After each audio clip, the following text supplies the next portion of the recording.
పొంగేటి మనుగడ కోటి అలలుగా పొంగు వరదల వేగాన పడిలేచు అలలకు తీపి కలలకు లేని అలసట నీకేలా. నల్ల నల్ల నీళ్లలోన ఎల్లకిల్ల పడ్డట్టున్న అల్లో మల్లో ఆకాశాన చుక్కల్లు. అమ్మాయంటి ద్రావిల్లమ్మ అబ్బాయంటి సూర్యుడమ్మ ఇంటి దీపాలవ్వాలంట దిక్కుళ్ళు. ఎవరికి వారే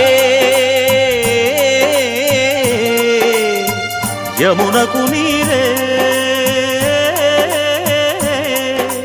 రేవు నీరు నావదంట నావతోడు రేవుదంట పంచుకుంటే.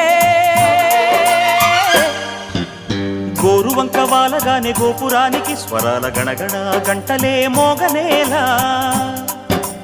గోపబాలుడొచ్చినాక గోకులానికి పెదాల కిలకిల పువ్వులే